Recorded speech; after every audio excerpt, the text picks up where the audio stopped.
नमस्कार, मैं रजनीकांत सार्थ में आप सभी का बहुत बहुत स्वागत है। बिहार की राजनीति पे हम लोग बहुत दिनों से पैनी निगाह रखे हुए थे और खास करके बिहार की राजनीति में विधानसभा उपचुनाव सभी पार्टियों के लिए काफी मायने रख रहा है।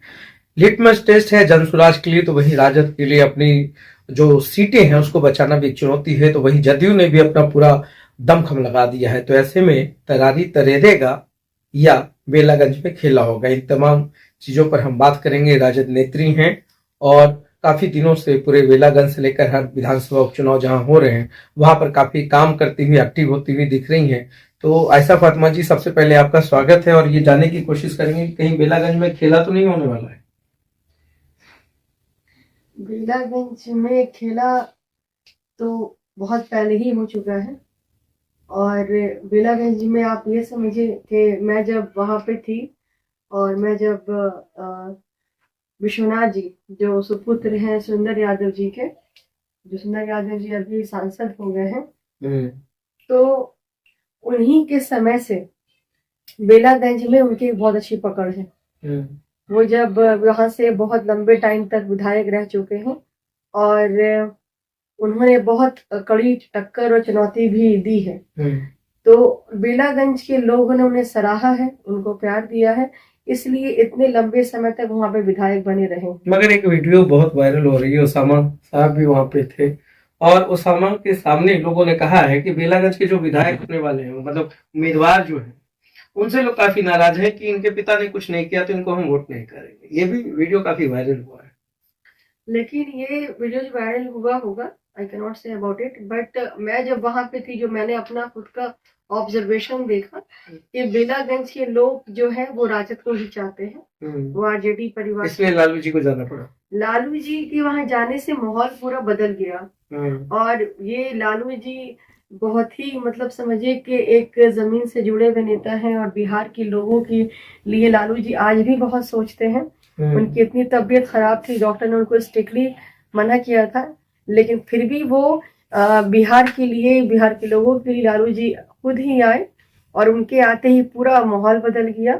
और जो उनका अपना अंदाज है बात करने का और भाषण देने का, लोग एक खुशी की लहर में झूम गए।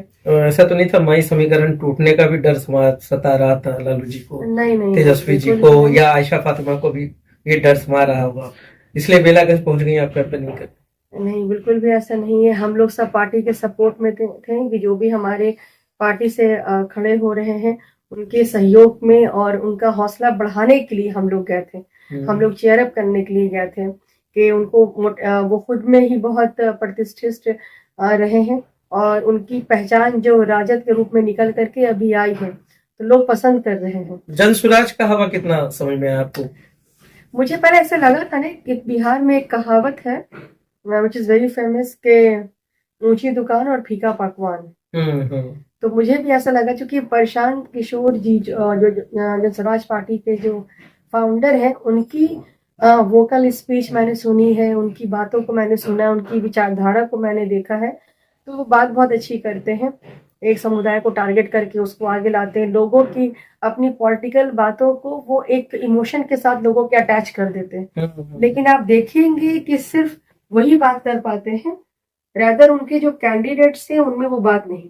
मतलब कोई 10th पास है, कोई 12th पास है, किसी को तो भली भांति समझते ही है। तो आप लोग को तो बड़ा अच्छा लग रहा होगा ना कि तो जनसुराज के जो प्रशांत किशोर जी जो बार बार तेजस्वी जी को नौवीं फेल कर रहे थे, अब उनके ही सारे उम्मीदवार जो है 10वीं कोई 12वीं है, तो ये तो आप लोग के लिए संजीवनी हो गया होगा। ये तो आपने भी देखा होगा कि शायद उनकी कैंडिडेट्स के ऊपर कोई ये भी है, शायद उनकी हिस्ट्री भी रही है कि वो लोग किसी इसमें भी आए हुए, इंक्लूडेड कंट्रोवर्सी में भी included later on.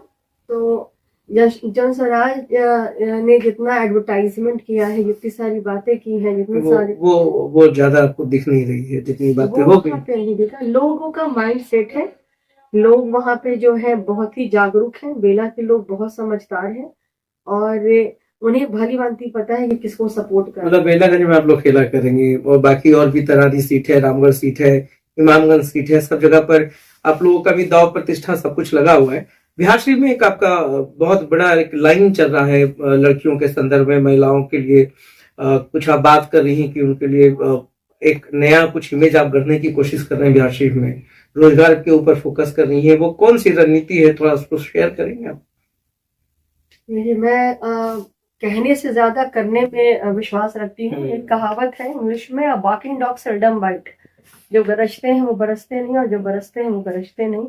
Later on, लेकिन आपने का सवाल किया है तो मैं उसमें बात रखूं कि लोगों में स्किल्स की बहुत कमी है। मैं ये नहीं कहती कि वीमेन एम्पावरमेंट तभी होगा जब सारी वीमेन्स एजुकेटेड होंगी।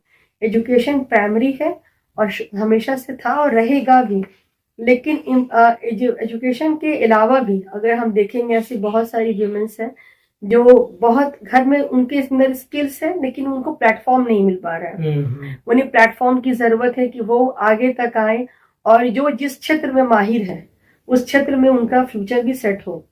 जैसे कि आप एग्जाम्पल के तौर पर ले लीजिए कि आज भी ऐसी बहुत सारी वीमेन्स हैं जो कढ़ाई बुनाई सिलाई पुराई करती हैं घर बैठे के, लेकिन उनको एक प्लेटफॉर्म नहीं मिल रहा है। तो वो प्लेटफॉर्म आप मंच मुहैया कराएंगे? डेफिनेटली मेरा यही है कि अगर लोग स्पेशली जिनके अंदर जो भी स्किल्स है, कोई अगर स्टिच में बिलीव अच्छा कर रहा है या कोई अगर बुनाई में कर रहा है या कोई अगर बोलने में कैपेसिटी रख रहा है लोगों के बीच जाने में, तो उनके लिए एक प्लेटफॉर्म होना चाहिए जहाँ पे उनकी चीजों को डायरेक्ट हम इंटरलिंक कर सके आगे कंपनी में, आगे के लोगों में, और उनको बेसिकली उस अपने काम को लेकर के अपने प्रोडक्ट को लेकर के डोर टू डोर जाना नहीं पड़े, कठिनाइयों का सामना नहीं करना पड़े।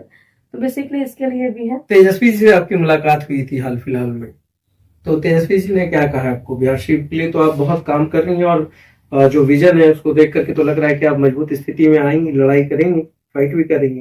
तेजस्वी जी ने क्या कहा आपको? देखिए, तेजस्वी जी ने मुझे यही कहा है, मुझे क्या सब जितने भी कार्यकर्ता है उनका ये कहता है कि आप पार्टी के लिए काम करिए, लोगों के बीच जाइए, लोगों की क्या जरूरत है, लोगों की क्या डिजायर है, उनकी क्या बेसिक नीड्स है, उसको जानिए, उस पर काम करिए। 4 में कितनी सीटें राजद को मिल रही है विधानसभा उपचुनाव में? 4 में 4 सीटें आ रही है राजद की। आपको कॉन्फिडेंस बोल रही है आप? ये कॉन्फिडेंस नहीं बोल रहा है, ये लोगों के मन की आवाज, जैसे मन की बात होती है तो ये उन लोगों की दिल की आवाज है और लोग खुद ऐसा चाहते हैं कि इस बार राजद की सरकार आए। तो राजद की सरकार आए और फिर देखते हैं क्या तमाशा होगा। 23 तारीख को सब कुछ क्लियर हो जाएगा, स्पष्ट हो जाएगा।